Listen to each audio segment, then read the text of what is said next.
Segunda Crônicas, capítulo 20, do verso 1 até o 5. Depois nós vamos pular para o verso 15. Segunda Crônicas, capítulo 20,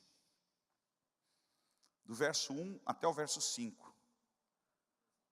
Depois disso, os moabitas e os amonitas, com alguns dos meunitas, entraram em guerra contra Josafá. Então informaram a Josafá: um exército enorme vem contra ti de Edom, do outro lado do Mar Morto. Já está em Ezazon Tamar, isto é, em Gedi. Alarmado, Josafá decidiu consultar o Senhor e proclamou um jejum em todo o reino de Judá. Reuniu-se, pois, o povo, vindo de todas as cidades de Judá, para buscar a ajuda do Senhor. Olha só essa palavra. Reuniu-se, pois, o povo, vindo de todas as cidades de Judá, para buscar a ajuda do Senhor. Josafá levantou-se na assembleia de Judá e de Jerusalém, no templo do Senhor, na frente do pátio novo, e orou. Pula para o verso 15 agora. Verso 15. E ele disse: escutem todos que vivem em Judá e em Jerusalém, e o rei de Josafá. Assim diz o Senhor a vocês: não tenham medo, nem fiquem desanimados por causa desse exército enorme, pois a batalha não é de vocês, mas é de Deus. Aleluia. Batalha não é de vocês, mas é de Deus. O verso 22, pula para o verso 22. Diz lá: quando começaram a cantar e a entoar louvores, o Senhor preparou emboscadas contra os homens de Amon e de Moabe e dos montes de Seir, que estavam invadindo Judá, e eles foram derrotados. Os amonitas atacaram dos montes de Seir para destruí-los e aniquilá-los. Depois de massacrarem os homens de Seir, destruíram-se uns aos outros. Quando os homens de Judá foram para o lugar de onde se avista o deserto e olharam para o imenso exército, viram somente cadáveres no chão. Ninguém havia escapado. Então Josafá e os seus soldados foram saquear os cadáveres e encontraram entre eles grande quantidade de equipamentos, de roupa e também objetos de valor. Passaram 3 dias, repita comigo, 3 dias, saqueando, mas havia mais do que era capaz de levar. No 4º dia, eles se reuniram no vale de Beraca, onde louvaram o Senhor. Por isso, até hoje, esse lugar é chamado Vale de Beraca. Depois, sob a liderança de Josafá, todos os homens de Judá e de Jerusalém voltaram alegres para Jerusalém, pois o Senhor enchera de alegria, dando-lhes vitória sobre os seus inimigos. Aleluia, irmãos, glória a Deus. Nós temos aqui uma palavra muito gostosa de se pregar, que é a história desse rei Josafá, e começa quando eles são cercados, são sitiados por 3 povos, Moabe, os amonitas e também o pessoal de Seir, que vivia em montanhas. Esses 3 povos se reuniram, um exército imenso, mensurável, incontável, cercaram Jerusalém, cercaram Judá, e estabeleceram então a entrada deles, um prazo para eles entrar, e ameaças constantes, porque eles haveriam de entrar e destruir todo o exército do povo de Deus, destruir toda a cidade. Irmãos, aquilo trouxe um temor. Aqueles homens de Judá estavam com o coração um pouquinho desviados, um pouquinho de longe de Deus, mas aquilo fez com que eles viessem de todas as cidades, de todas as vilas, se juntaram e oraram ao Senhor. E quando eu falo que a oração faz diferença numa pátria, é exatamente isso. É porque hoje nada está nos afetando. Hoje você tem o seu emprego, você tem o seu ganho, você tem a sua casinha, você está lá tranquilo. Mas se alguma coisa muda e alguma coisa sair do controle, e eu vivi isso, períodos da recessão, onde irmãos da igreja eram desempregados, pais de famílias vinham na igreja chorar, e não tinha dinheiro para comprar o sustento, para pagar o aluguel, e por muitas vezes os pastores, a gente chorava de Deus com dor no coração, por ver famílias inteiras não ter como pagar aluguel, não ter como se sustentar, não ter trabalho. Porque para o homem, irmãos, uma das coisas que mais dói no coração do homem é não ter trabalho, não poder trabalhar, A mulher ainda, ela trabalha, mas ela tem aquele amor, aquele cuidado com a casa, né? E com os filhos, às vezes com o esposo. Mas o homem, ele nasceu para trabalhar. Deus falou, disse, tu vai tirar o teu sustento do chão. Foi isso que o Senhor, quando ele acabou de pecar, disse, agora tu vai lá do dia a dia ganhar o teu pão do suor do teu rosto. Então, está caracterizado no homem o trabalho, e ele faz isso com dignidade. Quando não tem, aquilo quebra a autoestima dele, aquilo quebra, né, o crescimento emocional que está dentro dele. E aqui, o povo sentiu isso, por quê? Porque eles foram cercados, foram sitiados, nada entrada, nada saía. Não conseguiam vender, não conseguiam comercializar, não conseguiam trabalhar, e devagarzinho, o povo foi sendo sugado, a economia daquela cidade, daquele país, foi sendo sugada ao ponto que eles não tinham mais sustento. Isso bateu na mesa do trabalhador, isso bateu na casa do pai de família, isso afetou o reino, isso afetou o sacerdócio, isso afetou tudo. Porque uma sociedade, né, ela tem um lado dela econômico, ela tem um lado religioso, ela tem um lado dela social. Quando se afeta isso, todo mundo sente, não tem um que não sinta. E aqui então, o que nós vemos é que essa sociedade de Judá, essa cidade, né, esse país, foi totalmente tocado por essa situação, e o povo então se reuniu, eles vieram de todos os lugares, para pedir ajuda a Deus, para pedir misericórdia a Deus. É pena que as pessoas só se lembram de Deus na hora do aperto. É tão triste que imaginar que as pessoas parecem que só chamam a Deus quando não aguentam mais, né, como foi em Israel. Os 400 anos de cativeiro, quando eles não aguentaram mais, que Faraó dizia, tira a palha, né? Porque imagine, quem já mexeu aqui com barro aqui, aquele barro bem molezinho, que dá para você fazer uma escultura, fazer alguma coisa assim, quem já mexeu com aquele barro aqui? Algumas pessoas, né? Então, para quem mexe e faz tijolo de barro, você precisa da palha, a palha ajuda, né? Ela dá liga, né?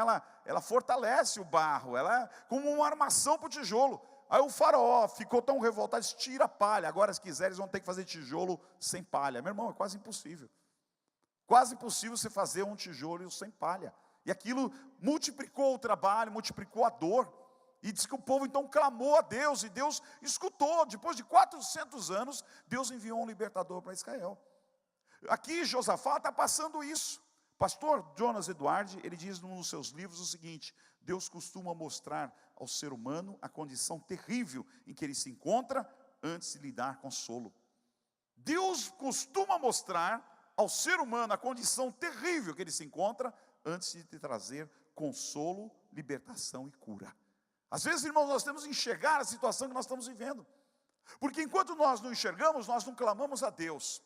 Enquanto nós não enxergamos a situação difícil que nós estamos passando, nós não buscamos o Senhor. Nós continuamos até, de repente, entender, olha, peraí, agora está pegando a coisa. Agora está difícil. O feijão subiu da mesa, né? A eletricidade subiu, está muito cara, não dá para ligar mais o ventilador, não dá para ligar mais o chuveiro. O pãozinho está muito caro, eu não consigo mais comprar carne, porque disparou o preço. Aí você começa a sentir, diz, puxa, eu já não consigo ganhar o que eu ganhava, tá ficando difícil a coisa. É hora que as pessoas começam a se alarmar para se lembrar de Deus. Poderiam se lembrar de Deus antes de tudo isso acontecer. Poderiam estar exaltando e glorificando e celebrando a Deus no Vale de Beraca antes de tudo isso acontecer. Mas as pessoas esperam o acontecimento para depois buscar o Criador e pedir ajuda. Josafá faz uma oração, irmãos. Faz uma oração. Na oração ele diz, nosso Deus, não irás tu julgá-los? Pois não temos força para enfrentar esse exército imenso que vem contra nós. Ele percebeu que seria inviável, que não teria a menor condição de lutar contra o exército inimigo. Não sabemos o que fazer, mas os nossos olhos se voltaram para ti, aleluia. Não sabemos o que fazer, está difícil demais, não dá para lutar contra os inimigos, são muitos.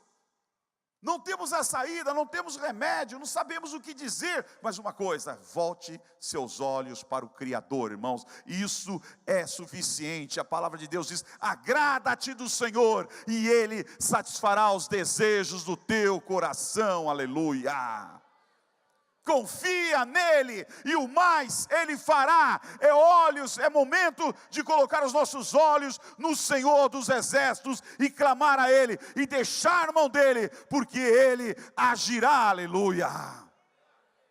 Então é isso que nós precisamos fazer, colocar os nossos olhos no Criador, colocar a nossa atenção para o Senhor dos Exércitos, pedindo ajuda para que ele venha nessa batalha ao nosso lado, nos ajudar, nos orientar.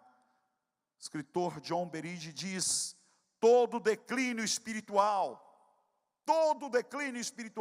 começa com a negligência da oração. Como é que um povo se declina espiritualmente? Como é que uma igreja se declina espiritualmente? Quando nós começamos a negligenciar a oração, quando a oração já não é tão importante na nossa vida.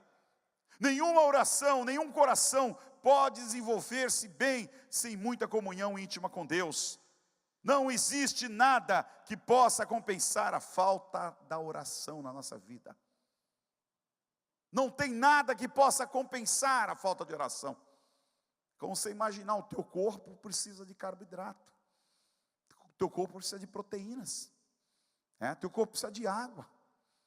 Se algumas vitaminas, se algumas composições químicas que alimentam e sustentam o teu corpo faltarem, você vai, de alguma maneira, ter alguma deficiência. Deficiência. Recentemente um amigo nosso teve aí um piripaque, e aí foi em tudo que é médico, e aí ninguém descobriu o que era, cada um falava um negócio, aí ele ficou mais apavorado, né? Imagina, o médico falou: espera aí, não vai embora não, fica aí. Estou preparando tua guia, e ninguém falava o que ele tinha. Aí acabou indo, tem um pouco mais de recurso, foi para São Paulo, fez um monte de exame, e descobriram o quê? Que faltava cálcio no corpo dele. E a falta de cálcio mexeu com o organismo, mexeu com as batidas do coração, e uma série de coisas que influenciou. O homem já estava se vendo até na mesa de cirurgia, né? Tudo porque faltava cálcio no corpo dele. Então, irmãos, quando falta alguma coisa, o nosso corpo entra num certo prejuízo, entra numa certa composição de declínio. Na nossa vida espiritual não é diferente. Quando falta a oração, nós nos comprometemos e ficamos comprometidos com a nossa espiritualidade, porque a oração nos leva a Deus, a oração nos leva a ter experiência com o Senhor. Quando deixamos de orar, quando nós paramos de orar, nós começamos a ter um declínio espiritual muito grande, e junto com o declínio espiritual entra o quê? Entra a carne. E a carne gosta do quê? A carne gosta do pecado. Vira para o teu irmão, se ele estiver dormindo, e fala para ele: a carne gosta do pecado, meu irmão, acorda aí. A carne gosta do pecado, a carne gosta de coisa errada, a carne gosta de ver o pau quebrar, né? A carne gosta de ver sangue, a carne gosta de ver briga, a carne gosta de adultério, a carne gosta de pornografia, a carne gosta do errado. Tudo coisas que contrariam o Senhor, que nós temos que ter um equilíbrio, porque Deus não deixou nada que você não pudesse viver uma vida em paz e abençoada. Mas o caminho paralelo do erro, ele se apresenta o quê? Para te levar ao errado, ao que é pecado, ao que desagrada a Deus. Você tem tudo que o teu corpo precisa do lado de Deus, você tem tudo que o Senhor quer te abençoar, mas quando você entra no caminho paralelo do erro, o caminho do engano, do mercado negro espiritual, você tem o que? A tua fé cada vez mais comprometida, porque você já não ora mais como orava. E a falta de oração faz com que você não tenha experiências com Deus, faz com que Deus esteja distante de você. E como viver um evangelho, como viver um cristianismo, quando Deus está longe de mim? Como viver o dia a dia, se eu não tenho uma ligação tão forte com Deus? E na verdade, tudo porque eu parei de orar, tudo que eu parei de ter experiência com Deus, tudo porque eu parei de buscar o Senhor. E aí Deus permite a aflição, Deus permite a dor, Deus permite a perseguição, Deus permite a humilhação. Para quê? Para que você volte-se para o Senhor, para que você volte-se ao teu Criador, para que você desperte dentre os mortos, para que Cristo possa voltar a iluminar a tua vida. Por quê, meu irmão? Porque a tua espiritualidade é mais importante do que a tua materialização. A tua materialização, a tua matéria é aqui na terra, ela é perene, ela é destrutível, ela é corruptível e ela tem um tempo para terminar, mas a tua espiritualidade é eterna, para sempre com Deus. E Deus, não querendo que você se perca, Ele a todo momento te traz de volta para andar com Ele. Aleluia. No verso 17, o Senhor traz uma palavra àquele povo dizendo: vocês não precisam lutar. Tomem suas posições. Vocês não precisam lutar. A luta nessa batalha é do Senhor. Que coisa gostosa, né? É gostoso a gente ouvir isso, mas o povo não entendeu. Diz: como é que é isso? Eles estavam acostumados a guerrear. Eles estavam acostumados a lutar. E aí o profeta se levanta no meio do povo e diz: a luta não será vossa, a luta é de Deus. Nessa batalha vocês não vão precisar pelejar, o Senhor irá à frente. E tem muita luta, irmãos, que nós temos que saber distinguir. Tem muita gente que pega esse versículo e diz: essa luta é de Deus, deixa Deus. E você deixa de lutar. Mas tem luta que é para você lutar. Tem luta que você criou, que você arrumou, e que Deus não vai fazer nada não. Ele vai olhar, o que você vai fazer? Você semeou, você gerou aquilo ali. Agora você vai ter que resolver. Você iniciou algumas coisas sem a permissão de Deus e na desobediência, que geraram inimigos, que geraram problemas, e agora você vai ter que resolver isso. Não que Deus não vai te confortar, Deus não vai te consolar, mas você vai ter que aprender a resolver. Agora tem lutas, irmãos, que são lutas de Deus. São lutas que você nem enxerga, na verdade, você nem vê. Como aqui também, ninguém viu o que aconteceu. Os caras só viram o cadáver, mas o que aconteceu? Quem pode dizer o que aconteceu? Ninguém. Talvez, quando chegar no céu, essa é uma das primeiras coisas que a gente vai chegar lá no computador do céu. Se eu quero saber o que aconteceu naquela batalha de Josafá, que morreram centenas de homens sem luta armada. O que aconteceu ali? Porque ninguém sabe. Não tem teólogo que afirme, não tem teologia que afirme, não tem ninguém. Só sabe o seguinte: que chegaram lá, os caras estavam mortos, era cadáver para tudo que é lado, era uma multidão de cadáveres. Não passou exército inimigo, ninguém sabe o que aconteceu, não houve confronto corporal, apenas uma palavra: essa luta é minha. E quantas vezes você vê as coisas, né? Você se prepara para a luta, se prepara para a batalha, sabe, meu Deus, como é que vai ser agora? Aí quando você chega no outro dia, o negócio está resolvido, glória a Deus, o Senhor foi na frente e de madrugada agiu poderosamente, aleluia. Quantas vezes você vê isso acontecendo? Você vê as coisas, o perigo chegando sobre você, e de repente na hora certa alguém vem e te livra daquela situação. Falei: meu Deus amado, que armadilha, que situação. Deus foi lá e pôs as mãos, livrou, que era a luta do Senhor na tua vida. Tem coisa que você nem sabe que era para te acontecer, mas Deus foi na frente e colocou os anjos e te tirou daquela encrenca e daquela confusão. E quando você viu, o negócio passou e não te atingiu, porque Deus, aquela era a luta de Deus na tua vida, aleluia. E às vezes as pessoas não entendem, né? Ainda criticam. A palavra ainda diz: tome suas posições. Tome suas posições. Aquele que é soldado, irmãos, ele precisa tomar a posição dele diante de Deus. O cristão precisa saber a posição dele diante de Deus. A posição dele não é no mundo, não. A posição dele é de compromisso com Deus, é de guerreiro. Hoje nós estamos vivendo diante de uma sociedade que tem mudado os valores, diante de uma igreja que ela quer viver plenamente o mundo, mas ela quer também viver Deus. Não dá.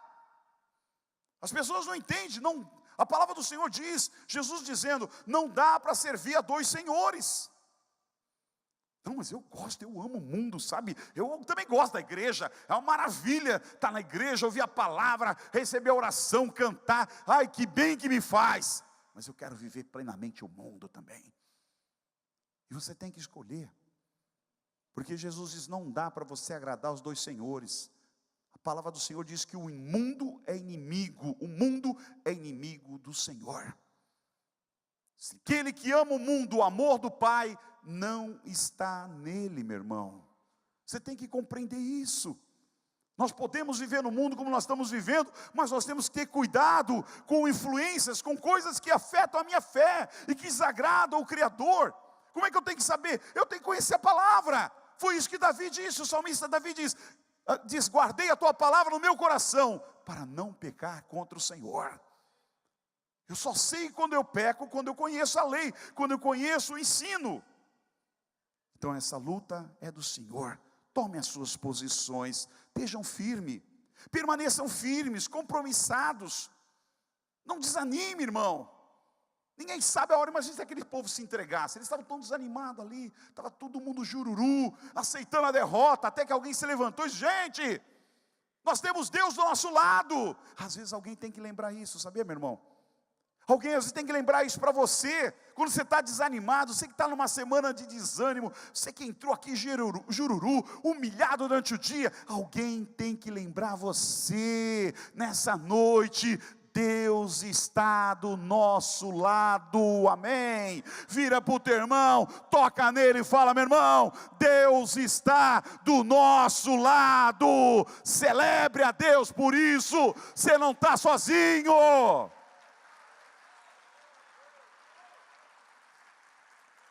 Ele diz, vejam o livramento. Vejam o livramento. Aprenda a descansar em Deus. Aprenda a descansar. Tem coisas que você não vai acrescentar 1 centímetro. Tem situações que você não vai aumentar em nada. Tem situações que você tem que depender de Deus. Né? Tem que depender totalmente de Deus. Deus faz milagres. Eu não vou dizer assim o que Deus faz, o que não faz. Mas Deus faz milagres. Mas você tem que depender dEle. Em alguns momentos você tem que crer e descansar, dizendo, peraí, mas eu tenho um Deus. Eu estou que nem um louco aqui, estou ficando doido, não consigo dormir, é a noite toda pensando, não sei como é que eu faço isso, faço aquilo. Meu irmão, faz a tua parte, depois descansa no Senhor. Faz a tua parte, todo mundo tem um tempo. O tempo e o controle está nas mãos do Senhor, o tempo não é teu. O tempo não é teu. Deus tem o tempo dele para tudo, e o tempo de Deus, Ele sabe como Ele age. Há um tempo que parece ser um tempo de esquecimento, que não é esquecimento. Há um tempo que é de dor, há um tempo que é de choro, mas também existe o tempo de alegria, o tempo de contemplamento e o tempo de júbilo também existe. E eu digo para você que uma hora esse tempo virá sobre a tua vida também, em nome de Jesus. Se hoje você chora, um dia haverá o dia de júbilo para você, rejubilar e se alegrar na presença de Deus. E dizer, hoje chegou o dia de alegria na minha casa. Hoje chegou o dia de júbilo na minha casa. Irmãos, todo mundo tem esse tempo. E Deus se lembra de nós. Deus se lembra. Diz, depois de 400 anos, o povo no cativeiro, que o povo clamou, diz que Deus se lembrou do seu povo. E Josafá, diante dessa situação, diz, não tenham medo. Não tenham medo. Fica tranquilo, tu está na mão de Deus. Tua vida é do Cordeiro de Deus. Você não acrescenta nada nessa vida, então descansa no Senhor. Não desanime. Quanta gente desanimada. Não desanime não, meu irmão. Segura a tua fé aí, mantenha a tua fé firme no Senhor. Não abra a mão da tua fé. O apóstolo Paulo está lá no corredor da morte. Está lá para ser decapitado por Roma. Escrevendo os livros lá, dizendo ainda, falando, olha, minha carreira eu acho que terminou, mas a minha fé eu guardei, porque eu quero ver o Criador e ela está firme. Aleluia.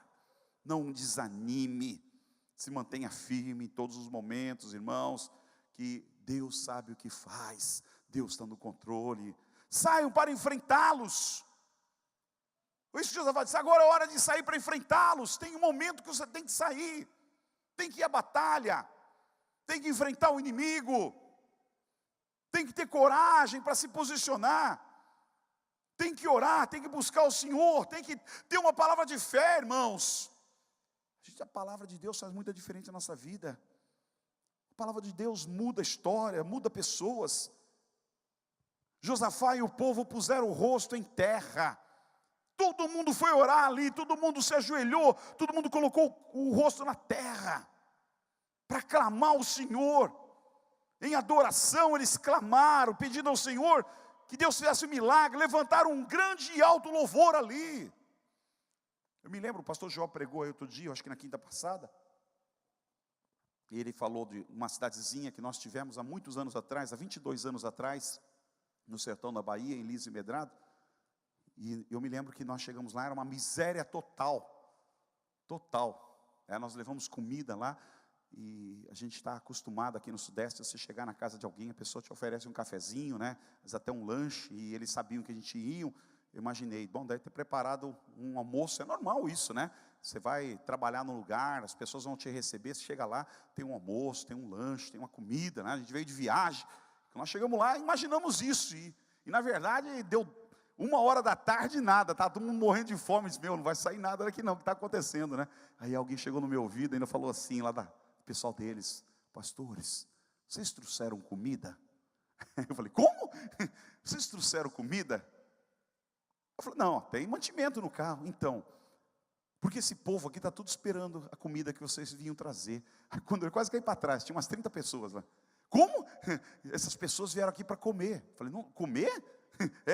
Eles não têm o que comer. Ficaram sabendo que vocês vieram aqui e teriam trazer comida. Eles vieram aqui para comer com vocês. Eu falei, meu Jesus, né? Aí pegamos feijão, arroz no carro, óleo. Fomos lá, compramos lá uns pedaços de carne seca, porque era uma cidadezinha bem simplesinha, não tinha quase nem açougue. E aí fizeram a comida. E eu falei, meu Deus, que situação. Aí alguém falou, essa refeição deles aqui não existe. Nós vamos na casa de um irmão lá, o irmão comendo batata doce. Que batata doce gostosa, irmão. Que delícia. Aí o pastor falou assim, ele está comendo 6 meses a batata doce. Aí ela já deu um gosto assim meio estranho na minha boca já.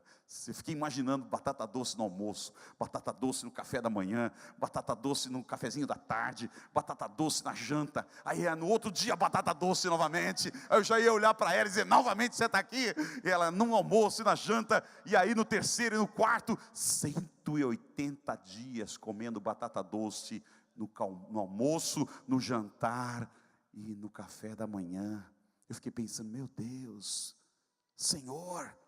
E aí começamos a conversar com o pastor, ele falou, pastor, aqui não chove, não cai água. E aí nós pegamos o carro, entramos para dentro do sertão, afora uma aridez, não tinha verde, não tinha nada, tudo seco. Paramos numa fazenda, aquilo era uma fazenda muitos anos atrás. Começamos a achar as ossadas ali de boi, tudo jogado ali no canto, chifre, perna, tudo jogado. Aqui há muito tempo foi uma fazenda, faz muito tempo que não tem mais nada.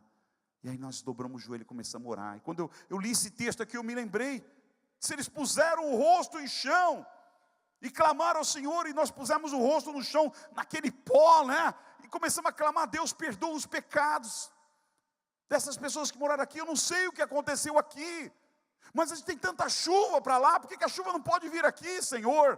Começamos a abençoar, pegar aquela terra, jogar para cima e abençoar, irmãos, pisar ali, e começamos a profetizar e dizer, Deus, vai chover neste lugar, Senhor, nós cremos que virá chuva sobre essa terra, abundante chuva sobre essa terra.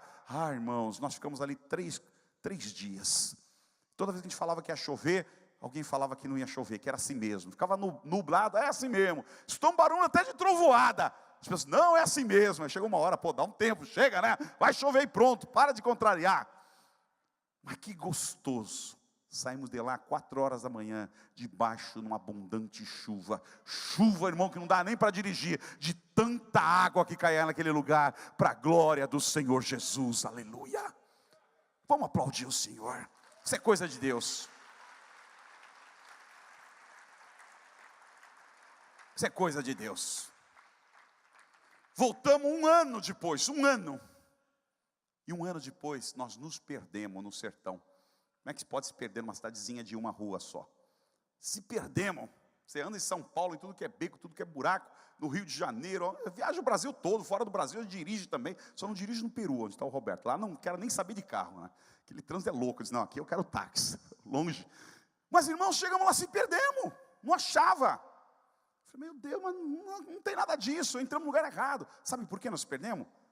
Porque estava tudo verde e cheio de boi no campo, e cheio de plantação. Ele disse, não é aqui, não tem nada disso aqui.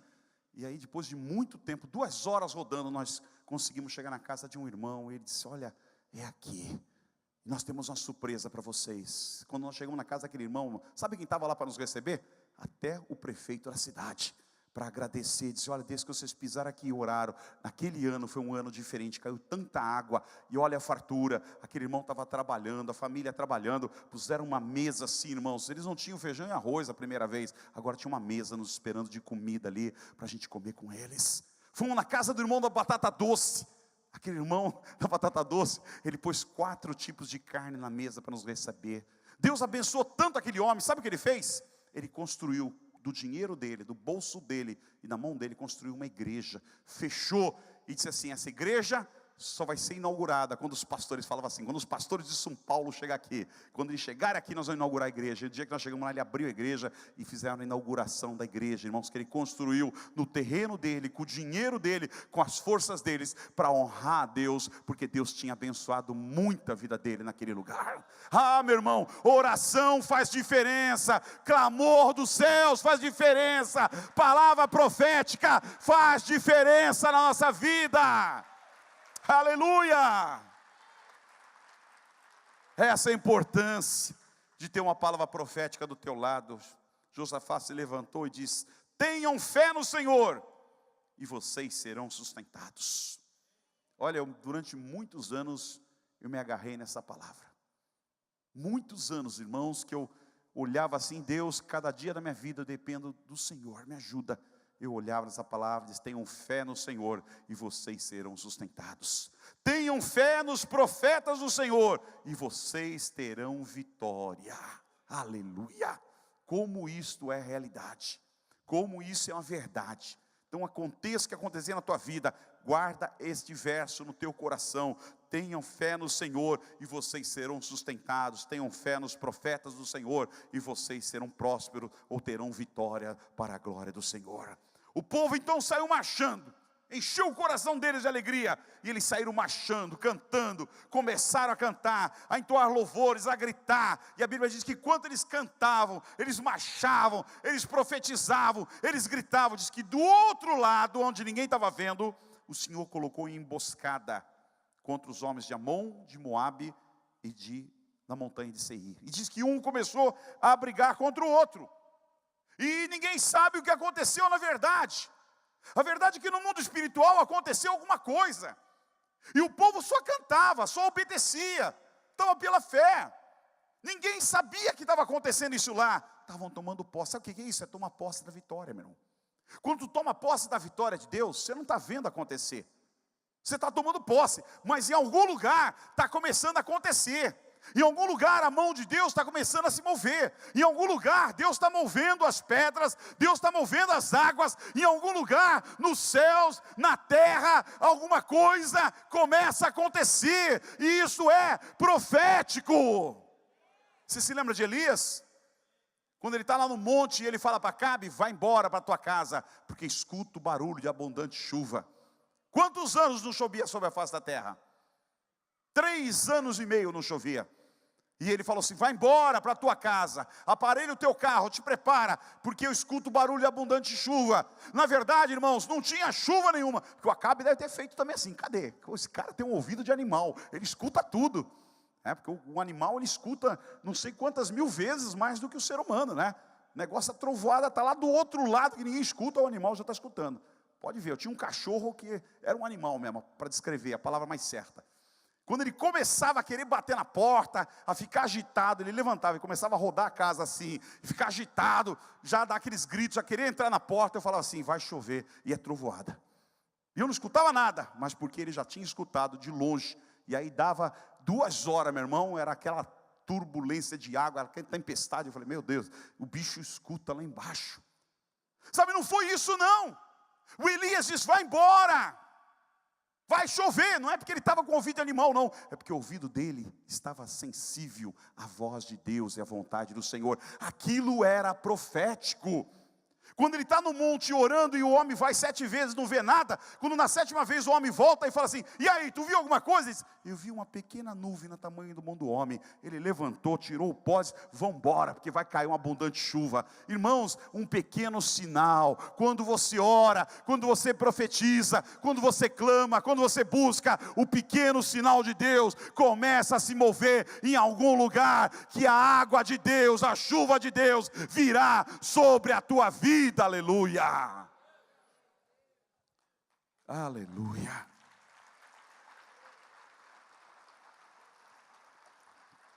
E o povo tomou posse. Quando eles chegaram para o confronto, cantando, louvando e adorando a Deus, vai começar a guerra, estamos prontos, vamos ter a primeira visualização para a batalha corporal. Eles olharam e não viram nada. E aí viram lá embaixo um monte de coisa jogada no chão. Falei, meu Deus, o que é aquilo? E aí foram chegando perto, chegando perto. Quando eles olharam aquela multidão de cadáveres, só tinha cadáveres. Os inimigos viraram cadáver. Cadê aquela grande luta? Cadê aquela grande batalha? Só tinha cadáveres. Diga para o teu irmão ao teu lado, só tinha cadáveres. Cadáver não luta contra você, meu irmão. Cadáver não te machuca. Cadáver não te rouba. Cadáver não te humilha.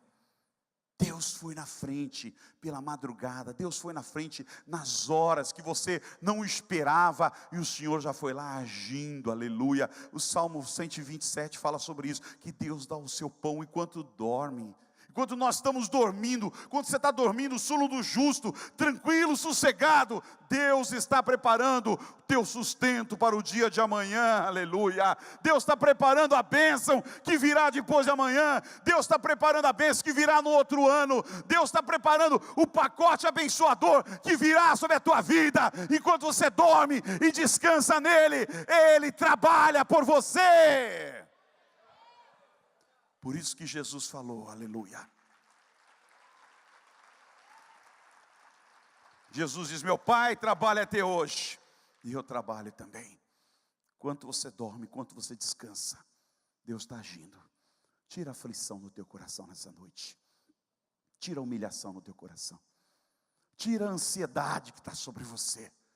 Lança sobre Ele esta ansiedade, porque a Bíblia diz que Ele tem cuidado de você. Quem pode cuidar melhor de você do que teu pai, tua mãe, do que teu pastor, do que teu líder? É Deus.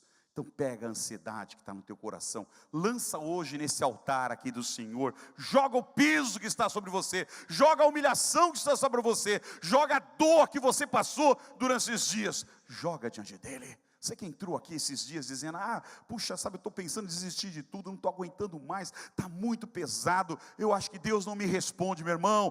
Deus te responde, Deus fala com você, Deus te ama e diz, continua, porque a bênção dEle vai chegar sobre a tua vida, vai chegar o momento que vai chover sobre a tua casa, vai chegar o momento que a mão dEle vai estar sobre você, vai chegar o momento que o tempo não será mais de choro, será um tempo de alegria, chegará sobre a tua casa e sobre a tua vida, aleluia. Só permanece na presença dEle, porque os inimigos que te afrontam e se levantam contra você, quando você tiver o confronto com eles, não será o inimigo, serão apenas cadáveres, cadáveres e cadáveres, aleluia.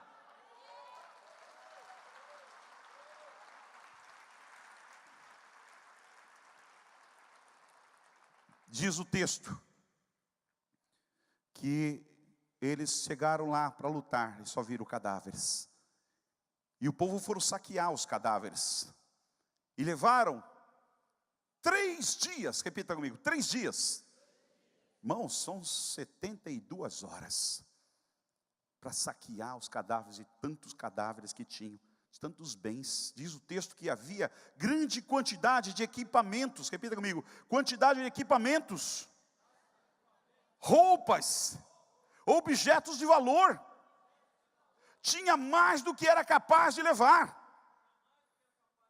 Imagina se fosse hoje, quantos iPad teria ali, quantos iPhone, né? Quantos i ali, né? Os caras já iam logo nos generais ali, os capitão, não, o dele é da iPad, né? De marca, né? Já pensou? Naquela época não era diferente, não tinha esses brinquedinhos eletrônicos, mas tinha outras coisas de valor. Tinha coisas de valor, tinha moeda de ouro, tinha armas, tinha cavalos bons, tinha roupas de marca. Uma roupa bacaninha, legal, olha aqui a marca desse aqui, é do capitão aqui, né? Essa aqui é uma marca aqui, Calvin Klein, ó. Ele usava, está aqui comigo, é minha agora. Ele queria me matar, queria me destruir. Agora eu estou com a roupa dele, com o dinheiro dele, com a espada dele, com o cavalo dele, com os bens dele, com a riqueza dele. Porque o meu Deus foi na frente e lutou e me fez justiça por mim. Aleluia! Deus não mudou, Deus continua o mesmo. Deus continua amando o seu povo, meu irmão. E aqueles que se envolvem com eles, aqueles que andam com ele, o Senhor cuida. Como eu gostava daquele sermão da montanha, né? Quando Jesus falava que ele cuidava dos passarinhos, os passarinhos tinham que comer, né? Os passarinhos tinham que comer. Sabe por que eu me preocupava? Eu dizia assim, meu Deus, eu tenho filhos. Eu não tinha 5 ainda, né? Eu nem sabia que eles iam comer tanto assim. Mas eu falei assim, eu tenho filhos, como é que vai ser?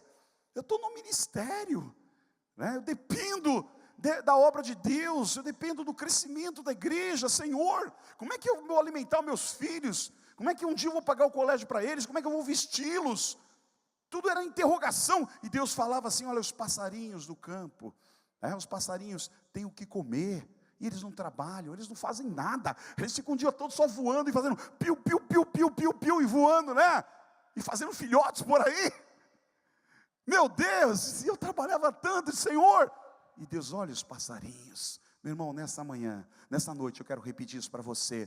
Eu não sei o que você enfrenta, o que você passa, e qual é a interrogação na tua vida, mas eu quero dizer, lembra-te dos passarinhos, que Deus sustenta os passarinhos. Eles têm onde dormir, e eles têm onde comer, e a Bíblia diz que Deus ama mais você do que os passarinhos. Então se Deus ama mais você, e Deus dá guarida para os passarinhos, dá casa para eles, dá comida para eles, Deus te ama mais do que os passarinhos.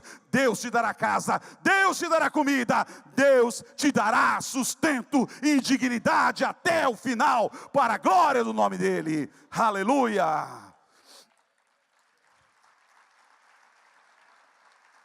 Quero terminar, você não termina. Quando entra nessa linha já não dá para terminar. Aleluia. Irmãos, aqueles homens, depois do 4º dia, eles se reuniram para louvar o Senhor. E eles foram ao vale chamado Beraca. Talvez deram o nome naquele momento. Beraca significa louvor a Deus. E eles se reuniram no vale de Beraca e fizeram uma grande celebração ao Senhor. Voltaram alegres para Jerusalém.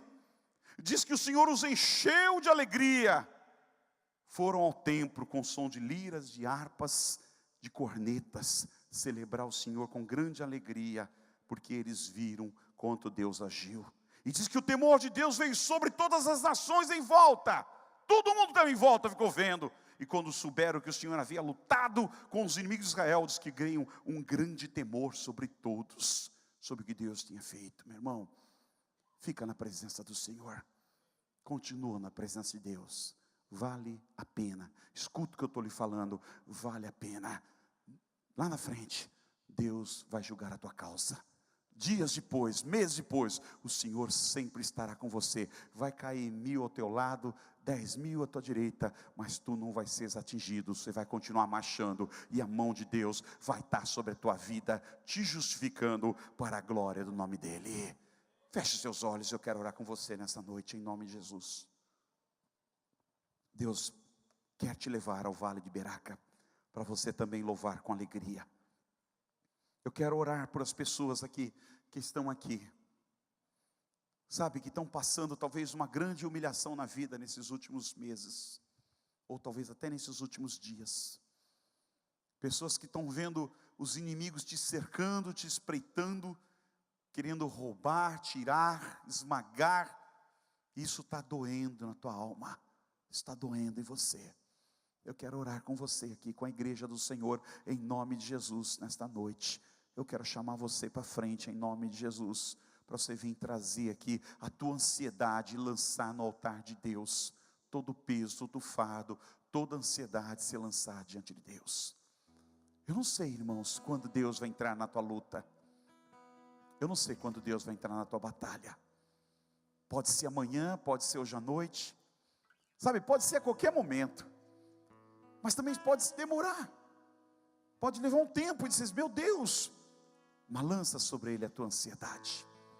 Porque foi isso que Josafá fez. Ele reuniu o povo e gritou ali diante de Deus, Senhor, os inimigos vão acabar com a gente. Senhor, nós estamos aí, como diz a expressão popular hoje, ele diria: Senhor, nós estamos no bico do urubu, está difícil, Senhor, nos ajuda, olha por nós. Diz que Deus olhou para Josafá, Deus olhou para aquele povo, meu irmão, e o Senhor conhece o nosso coração. Deus é maravilhoso, nos ama e nos ama muito. Cada um de vocês que está aqui pode ter certeza do grande amor de Deus sobre a tua vida. Mas que você tenha pecado, tenha errado, tenha falhado, tenha tropeçado, Deus continua te amando, Deus continua te amando. Tem que se arrepender agora, voltar para o caminho do Senhor, se agarrar no caminho do Senhor, se agarrar na presença de Deus, para que Ele haja e que Ele possa justificar a tua vida em nome de Jesus. Neste lugar, Tu és real.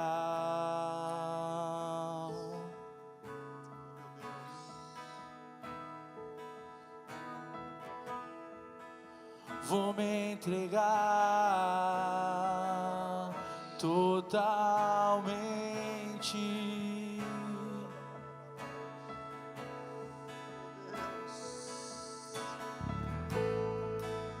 O teu toque abriu os olhos do meu coração.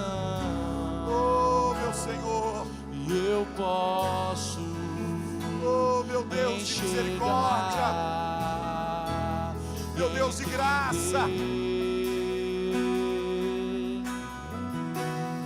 Se eu me humilhar diante do teu altar, sacrificar aquilo que me custar, tu inclinarás os teus ouvidos ao meu clamor. Oh, meu Deus, Mais vale um dia no centro do teu querer que toda a vida sem jamais te conhecer. Tu és minha fonte, minha colheita, minha herança.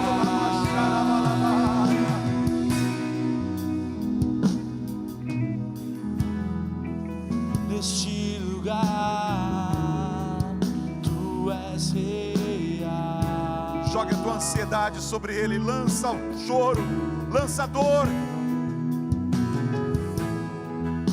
Vou me entregar totalmente.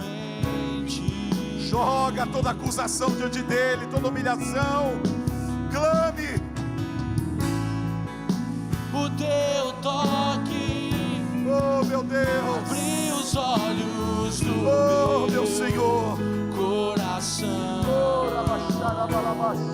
Eu posso Oh, meu Deus, enxergar e entender.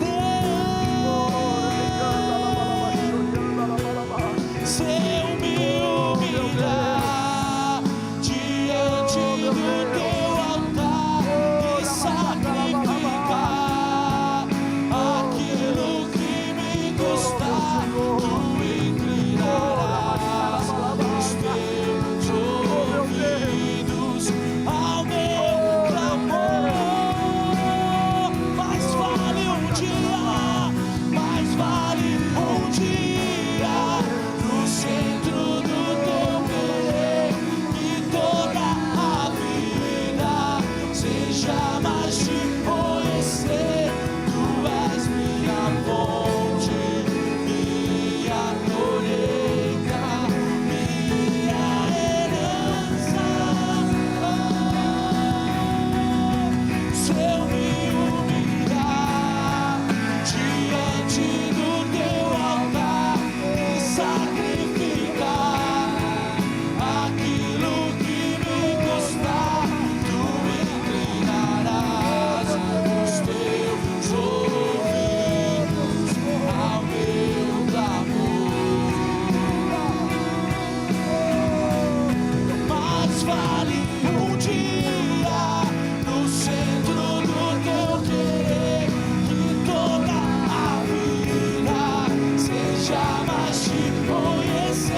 sacrificar aquilo que me custar, tu inclinarás os teus ouvidos.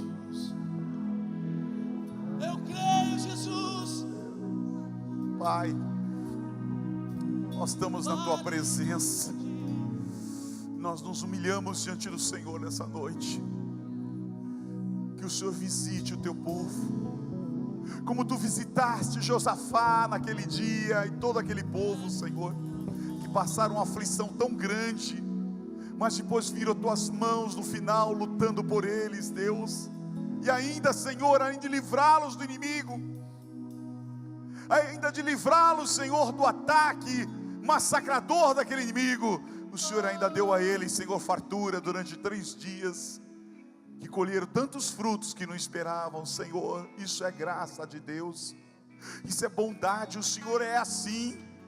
E nesta noite, Deus, eu oro pelos meus irmãos em Cristo Jesus, que por mais que haja erro, por mais que haja culpa, por mais que haja falha, Deus, nesta noite a Tua graça venha sobre eles, Senhor, que a Tua mão que luta, que a Sua mão que peleja, saia em combate por cada um deles, Deus, por cada humilhação, por cada dor, por cada sofrimento que eles têm passado esses dias. Oh meu Pai, põe as Tuas mãos poderosas e vai com eles, Deus, segura-os, Deus, fortalece o Senhor, para que possam ver, Senhor, que o Senhor é um Deus que cuida dos Teus filhos, Senhor. Que venham acolher, Senhor, a Tua graça, que venham acolher da Tua misericórdia e da Tua bondade, que o Senhor intervenha, Senhor, de uma forma sobrenatural sobre os Teus filhos. Os abençoamos, Senhor, o abençoando, nós oramos, ó Deus, nós oramos nesta noite pela vida de cada um deles, que esta unção, que esta graça de Deus venha sobre eles, os atinja poderosamente, Deus. Aleluia! Amor, a minha colheita é o Teu amor, a minha herança é o Teu amor, Jesus, a minha fonte é o Teu amor, a minha colheita é o Teu amor, a minha herança é o Teu amor. Se eu me humilhar diante do Teu altar e sacrificar aquilo que me custar, Tu inclinarás os Teus ouvidos ao meu clamor. Mais vale um dia no centro do Teu querer, toda a vida sem jamais Te conhecer. Tu és minha fonte, minha colheita, minha herança. Tu és, Senhor, Tu és minha fonte, minha colheita, minha herança. Aleluia.